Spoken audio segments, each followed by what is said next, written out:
was just like, it was more you were good at being a cashier. You were good at being a cashier. So you were on the floor, or were you? Yeah. Gotcha.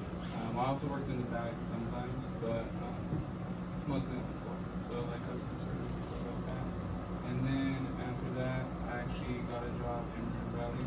I became a manager at a warehouse. I ran a team of like 14 people. So like I signed documents and different things like that. So That's really cool. You don't maybe asking how old are you? I'm 19. You're 19? Yeah. Oh, and you were a manager already? Yeah. Yeah. That's a lot of people, 14 people. Yeah, it was a smaller warehouse, and there was like a situation where all the managers actually got fired. So I was actually like the next one You up. were one of the few that didn't.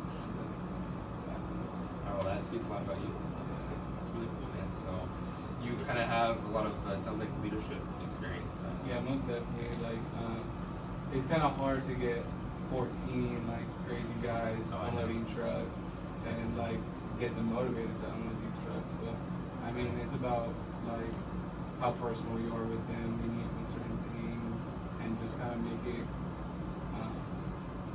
like kind of like let them work without you being on them. And just make sure it's actually good.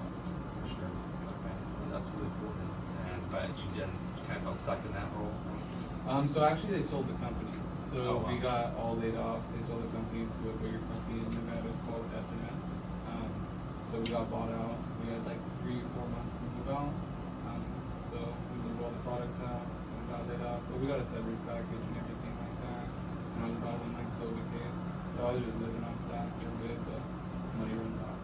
So I kind of wanted to go. Exactly. Yeah, I kind of want to go in a field that like I'm familiar with. I'm interested in real estate, and I know like that takes a lot of like personal skills, like talking and like face to face. You know what I'm saying? Like I've done everything online, over the phone, cold calling, different things like that. So I just wanted to get more experience. Cold calling, that's pretty tough too. Yeah, cold calling is overall. Yeah, definitely. Because you have to make them feel comfortable with you know Right, who you are. right away. Yeah, that's really cool. That's a good experience. So, I mean, you're in real estate. What kind of interested you? It's just the whole foundation. Like a lot of people have a misconception of like, oh, I have to have 300,000 to buy a house and then I'm gonna rent it out. Like in reality, you need no money to start real estate. I want to start wholesaling, so it's basically just flipping the contracts, and then you earn like kind of the middleman. And what interested you?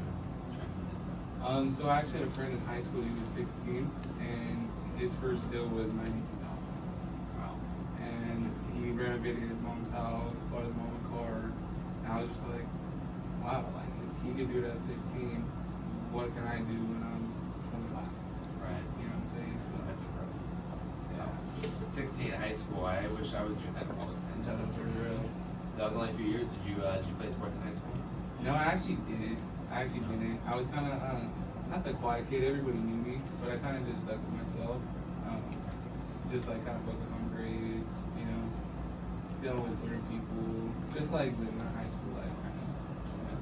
And now you're looking to go in a field where you might be talking to a lot of people. Yeah, actually, because like I wanted to just kind of build my skill set in that way. I'm a very people person, but like real estate's a big job, of course. So I wanted to be prepared for that, and I don't know where this business is going to take me, but it seemed interesting. So. Yeah, that's very, very cool. I mean, actually, a lot of people here are also interested in real estate. We have a lot of people currently in school for it. People already have their license. Are you going to school for it as well? So I actually just got done with my school. I just need one more test, but that's actually whenever I take it. I have to make an appointment. That could be whenever, because I already got the 3 certificates. So I'm not licensed yet, but after that test, I'm licensed. Whenever I'm ready to dive deep into real estate, I'll take that test. That's so cool. Very cool. Okay. And then you did digital media marketing, you said as well, right? Okay. So, first off, tell me a little about that. So I started drop shipping. Have you ever heard of that?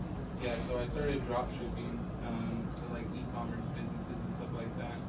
But going down that field, I learned a lot of skills like graphic design, website development, marketing itself. So I kind of built a business out of that.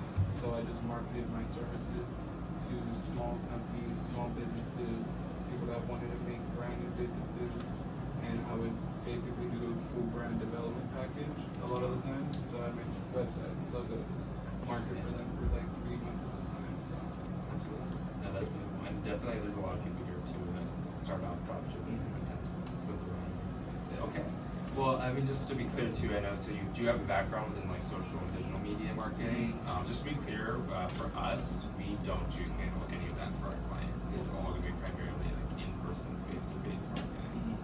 Is that going to be something that you're comfortable with? yeah, of course. Like I said, I wanted to build that skill set of like being able to just go to anybody and be able to talk to them and make a deal. So Okay, awesome. Very cool. All right, well then I'm just kind of interested. You spoke with Maddie. I'm sure it was probably pretty brief. I know she threw a lot at you. What was it though, maybe that she said that kind of interested you in our company? I heard that it was a direct marketing firm like you're describing. And something about, I'm pretty sure like a manager in training program. Right. But that's one of the things that I did want to go more in depth in. Okay, and so we'll definitely get into that. So then, so far, kind of what's your understanding? We just distribute products for like other companies. Is that correct? Correct. And yeah, and then I guess through the process, like it is a manager in training program Right. to like have people move up in the business. Yeah, no, that's it. That's actually exactly right. So kind of just to give you a little more general idea of our company and what we do. So again, we are actually handling some really major clients right now. We're currently working with clients like T-Mobile. In our office right now, we have people that are doing Frontier Communications. We work with Nestle Water. We're working with these big clients, but we're not handling like their digital media. We're not handling their social media, anything like that. We're not doing ads or commercials for them. They have their own departments, obviously, that do that. What they want from a smaller company like us actually is they're really interested in companies that can actually do the actual customer acquisition work for them. So our goal for our clients is that we're going to actually be able to find some sort of campaign or strategy. We're going to go out and we're going to actually physically bring them in actual customers that are going to use their products, whatever service that they're actually they're selling at that point. Obviously nowadays we have a lot of things that we do over social media, but for people to actually sign up, we just found that the most effective way to do that right now is through face-to-face. Whether that be a campaign where we do business-to-business type of settings, where sometimes we do campaigns that are in-store retail, we do door-to-door campaigns, and then sometimes we might do kind of like a promotional or like a promotion event aspect to it. So our main goal is always to find whatever campaign works with our clients the best, and then implement that, and then help them to try to expand and grow that campaign. Any kind of questions about that? If I was selected, what would we be doing? Would we be doing like in-store retail or? Yeah, so again, there's always a lot of different campaigns that we take on. So I'm sure Maddie probably mentioned this in the first round, so okay if you don't remember, but right now, like at Voyager, we're actually working with T-Mobile. Did you kind of touch on that with you guys? Yeah. So I'm not sure if you've ever heard of this company that they're under T-Mobile. They're called Assurance Wireless. No. That's okay. I have no idea who they were either. I'd never heard of this before. So it's kind of different actually with this current campaign that we're working on. So Assurance Wireless, it works with the actual state of California. So we're actually contracted with California state government. It's through this program. It's called Lifeline. What this does is a program that's actually helping disadvantaged people in the community to get like free cell phones or internet access for them. Or it's actually 100% free for them.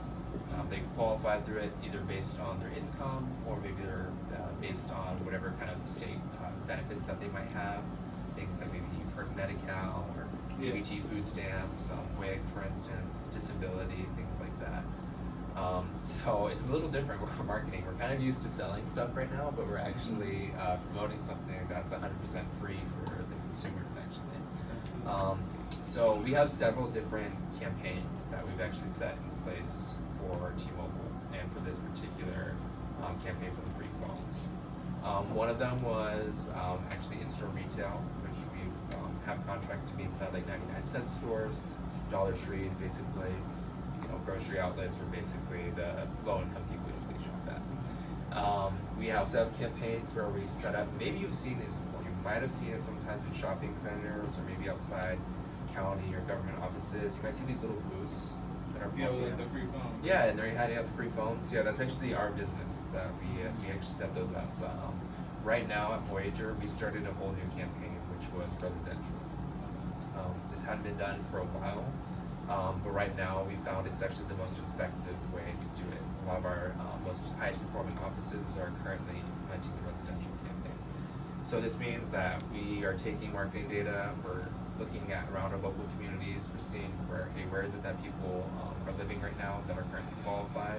That's kind of, we just know generally what the household income is, and we just go directly out to their homes. We just talk to them, being like, hey, we have this free item for you. It's basically you qualified for it based on your income or based on whatever government benefits that you have right now. So in just a few months, the past couple months, we've actually helped tens of thousands of families activate a new phone line for them. It's been going really well. It's kind of more like a grassroots type of approach. We carry the phones on us, but we go out there and just talk to them and actually just sign them up and activate a free phone. That's cool. Yeah. Really cool. That's just helping people out right now. So a little bit different again, because we're not just selling, Nestle. I started off on the Nestle campaign. I was used to selling stuff, and now we're just kind of going out helping people get a free phone at this point. But because this really worked out really well for us, we're actually now looking to further expand upon it. For instance, we're doing this right now in just the Riverside County area, and we're activating approximately about 1,000 new phone lines for them every single week. So if you're T-Mobile, how quickly would you, if you have 1,000 phone lines getting activated for you in just one county, how quickly would you want to expand that? I would want to open up more. All right, you'd want to start spreading this across the whole state, and we might even take this nationally in the future. So our goal right now is we're looking to open up more offices. We have some in LA, we have some in San Diego, but there's still a bunch of open markets right now in just California alone that T-Mobile wants us to fill. And so right now what our current goal is not just looking for people to just give out the free phones, but actually find somebody that we can maybe train upwards into a management type of role. Okay. This is kind of like what I'm doing right now. We're currently looking for somebody to put through a program that's going to last usually between about 6 to 12 months. But it really just depends on the person. It's not like a set in stone, you're here for 6 months, you're here for 12 months, you get to be in management. Nor is it that you have to be here for 6 months. Somebody just needs to be able to complete the program, meet all the qualifications, and we can actually move them up into that managerial type of role. And they're going to be able to help us oversee those new markets. Okay. I know it's a lot. Do you have any questions so far about that? No? Okay. Yeah, so the way it works is we don't ever want to just throw somebody straight to management. Have you worked a job before? Maybe you had a manager or maybe some supervisor. They're overseeing you and they have no idea how you do your job. Yeah, my last warehouse job. Is that your last warehouse job? Right. And so how did that go?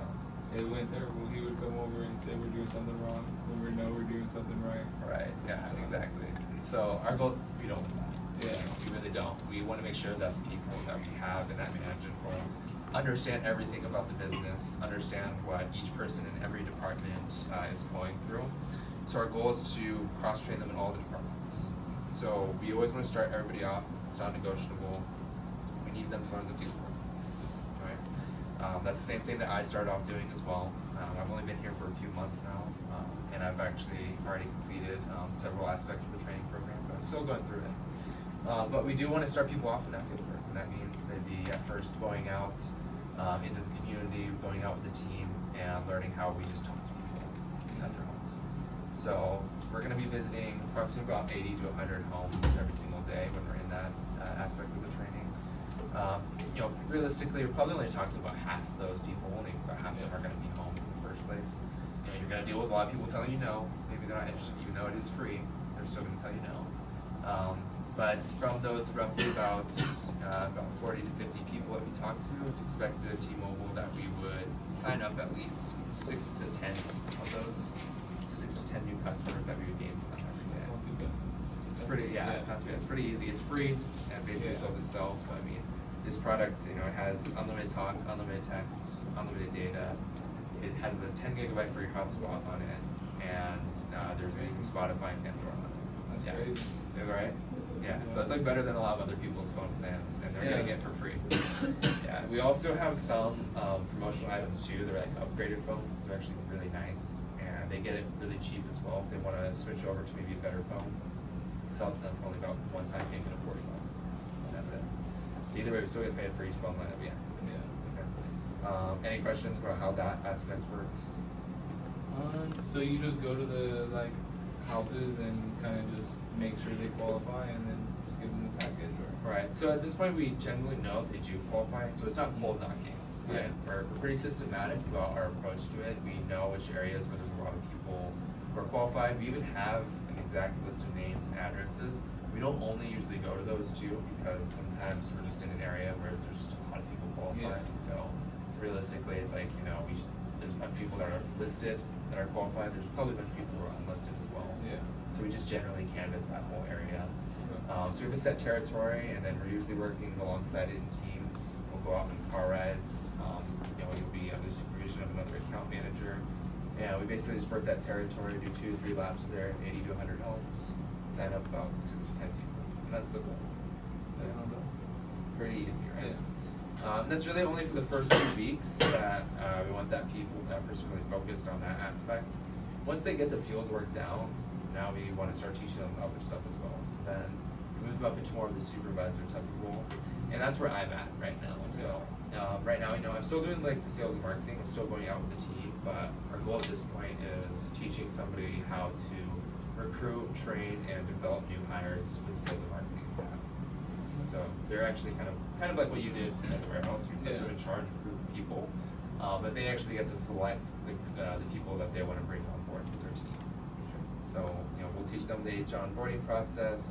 We'll teach them the recruitment, how that works. We'll teach them how to actually train. So very quickly they're going to go from learning how the field works, and they're going to be training other individuals in just a couple weeks. And you said 2 to 4 weeks? Yeah, usually lasts only about 2 to 4 weeks. Usually, hopefully our goal is after the first month. Now they're supervising, now they're training.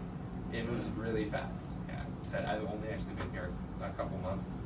I've learned a lot in that year's time. So at that point, our main goal is we're just focused on actually learning leadership. We want to learn how we manage different groups, how to properly develop other individuals. They're really kind of learning this. That's where the real management actual training starts right there. That's probably the longest part of the training. Usually, approximately 3 to 6 months. Depends on the individual. Some people go through it faster. Some people it takes them a little bit longer. But our goal is obviously not just to get them as quickly as possible there, but to make sure that they're strong. We want to know that they're going to be successful in that position. So when they've really gotten the aspect of how to properly lead a team, how to be there for the people, and they built up a solid sales crew, well then at that point we get to just say goodbye to the sales and marketing. We don't really have to go out to the field anymore. Basically, Aaron's going to take them, and they're going to spend their entire day with him, shadowing him, learning everything about the back-end side, administrative duties, the HR process. They'll learn payroll, taxes, and they're going to learn the bigger picture stuff too. And then they can sit down on how do we actually work with our clients. We have several brokers that we use to gain your business. We start to learn that aspect, and then also just how we go about setting ourselves up for future expansion. Actually, Maddie, she just got promoted to assistant management, so she has gotten out of the field, and right now she's actually just shadowing Aaron right now, learning all that aspect. Right? And then our goal is by the end of all that, now that person has all the tools and then the skill set necessary, and they can help us with overseeing these new markets that will be opening up soon for T-Mobile. All right, man. I know it's a lot. Feel free to ask me any questions. How long does that process take from like after the 2 to 4 weeks to out of the field? So I hate giving like exact dates. So we say approximately it could last 3 to 6 months. But again, it really depends on the individual. So again, what we care about is not really how long a person's been here, but do they have the skill sets? Do they have the qualities necessary and the qualifications necessary to be able to move on? So I've seen some people complete the program really quick. I've seen people do the whole thing in 3 months. The guy who actually hired on trainee, he did it in 4.5. So they did it fast. Now, hey, other people, it might take them a little bit longer. I've seen Maddie took her about 9 months to get into assistant management. I've seen some people, maybe takes them a little bit over a year. But it really, really depends on the individual. With this job, it's not seniority based. We don't care how long you've been here. We really care about the skill sets necessary to actually be able to be in that position. So really, it just depends on what you want to get out of it. So if somebody puts in a lot of work up front, I mean, chances are they're probably going to get through the program a lot faster than the other individuals. Okay. Anything else? Okay, and then just kind of a question for you, is that going to be something that you can see yourself going? Yeah. Alright, and then like what is it about maybe this position here with our company that interests you so much wanting to maybe pursue that? Just that process. Like in the first round interview with Maddie, she brought that up, and it just interests me that like no other job. Like I was at my warehouse job for 8 months, and I barely got into that manager role. So you're saying 2 to 4 weeks, and I heard that on Maddie's side too. So it just goes to show like how fast you can move up in this company. It's definitely pretty fast, yeah. It's crazy, I've learned again, but it's going to be a lot of hard work.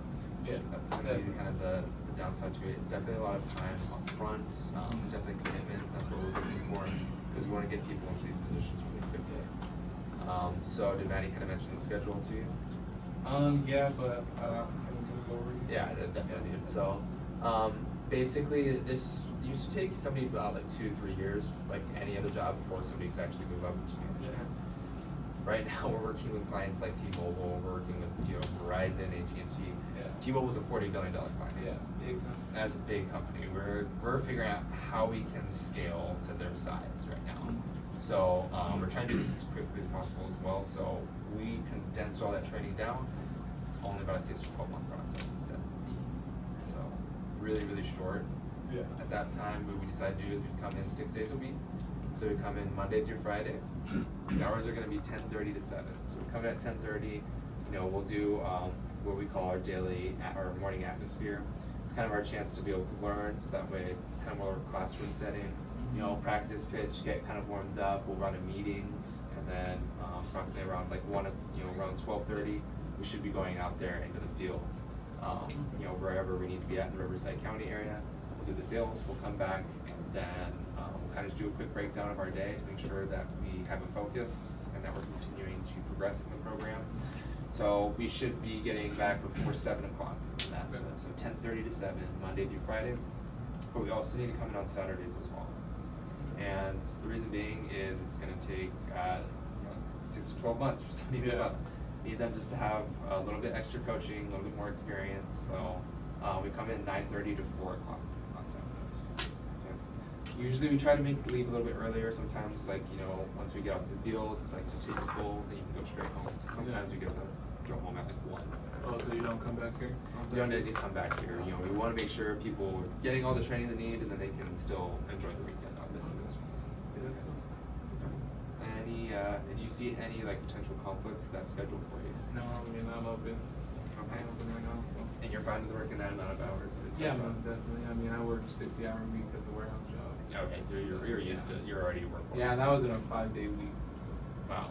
Okay, Yeah. so I was working what were like the shifts? 14, 15 hours. 14 hours. Yeah. That's crazy. I was Okay, at like 4 in the morning to like 10 o'clock at night. So working a full 8 to 9 hour shifts. Yeah, so that's no what- issue for you. Yeah. Got you. Okay. All right, and then did you have any questions for me about how the pay structure works? Yeah. So are we commission based, or is it like per phone, or? Yes, that's great. So obviously during the training program, the pay structure is going to look a little different depending on where the person's at. So when somebody first starts off, our goal obviously at that point is we want them to be able to have as high of paychecks as possible every week. So we want to teach them to get really good at the actual sales and marketing aspects. I know that Aaron, he actually does offer certain individuals, because I know it can be kind of scary to go based on performance, a $600 base pay for the week if they want to choose that. But if they choose that, they just get capped. $600, that's all you're going to get. Right? Or somebody can choose to go based on performance levels instead. So when it goes on performance, our entry level guys, I was averaging usually between about $800 to $1,200 each week. Now we have other people in the office, they're high performers. We have people like Raylene making like 15 to 2K probably. That's Like, crazy. yeah, so you can make a lot of money in this extra entry level role, but you know you're in full control of your paycheck at that point. So if you feel confident that you know you can go out and give somebody a free product, yeah, then I mean you can end up making a lot of money as the entry level role, but it's all the individual. So, but usually $800 to $1,200. Their commission rates can go up a little bit more as they go into more of the supervisor role, so they can end up making a little bit more money. And then once they complete that whole aspect of the training, then once they move into assistant management, what Maddie is doing right now, they're making approximately about $1,000 guaranteed each week. It's base pay $1,000, and they can still earn extra commission rates on that on top of that. So sky's kind of the limit. That's during the whole training. I mean, you know, at the end of the day, we're not really here for anybody to be stuck in those types of roles that I mentioned. The main goal is to make it into management. Somebody makes it into management, I mean, we're looking at a significant pay raise here. We're looking at usually 6 figures, starting off making 100K, 120K in their first year, and then each year afterwards, their income will continue to increase. So, yeah, once somebody moves into management, the whole pay structure is going to change at that point. And as long as they're building a crew, they're bringing in those customers. I mean, they're getting a large percentage of the total profit T-Mobile's earning. So yeah, they're making over 6 figures, and they can continue to grow from there. Okay. Only catch, a lot of hard work on the front. Just want to emphasize that. Okay. Any questions for me then? Okay, schedule. No, that's all good. Awesome. Okay. All right. We might have just asked you a couple more questions here. So obviously, we are really looking for an individual that we really think is motivated enough to be able to complete this program. Not everyone's going to make it through too. This is to be honest with you on that. The reason being, it's definitely pretty tough. It's competitive. We're looking for that individual that can really develop the skill sets necessary to move up. So, with that being said, we have a lot of ambitious people here, like kind of have a little more of the entrepreneurial type of spirit. For yourself, how important is success to you? I mean, it's very important. I mean, I come from like, not like a poor family, but from like a low income family. And all my brothers kind of took the different route of like going to school, going to the military, different route. I've always had that like entrepreneurship. So, I mean, the goal as an entrepreneur is to become successful in your own way. And it's very important to me. I mean, I wake up trying to become successful every day. So. Okay, so that's like your main 100%. Okay, very cool. Very, very cool. All right. And then I know, like, just for Aaron, you know, Aaron, you know, he's the type of guy. He actually came out here from Texas to open this up. I've seen him like really go through the highs and lows, and I've watched him now become really, really successful in his business. He actually currently has about 9 offices already that are part of his organization, and he's only been doing this for about a year and a half. Yeah, and he is on several different campaigns. He's working, his office is working with Nestle Water. He also has offices working with T-Mobile, and he also has an office that's working right now with companies called Car Keys Express. Wow. Yeah, so he's definitely a guy. He's put a lot of people into this position. He's been super successful, and he's been a really good mentor to me. So I'm really looking for the right person to bring on board that I feel like are going to really kind of appreciate the type of mentorship he's offering. We're really looking for individuals, or I know he's looking for somebody that's going to be a really good student. It's just going to really come in here, treat this like business school, really just come in with the desire to learn, you know, whatever it is that we're teaching.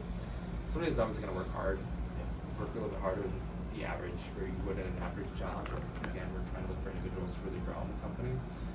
And I would say the third thing he's talked to me that he really looks for in somebody that's going to have a really good attitude, which really just means somebody that has a really good mindset towards obstacles. Somebody who's going to kind of really remain positive towards it. Somebody who, when challenged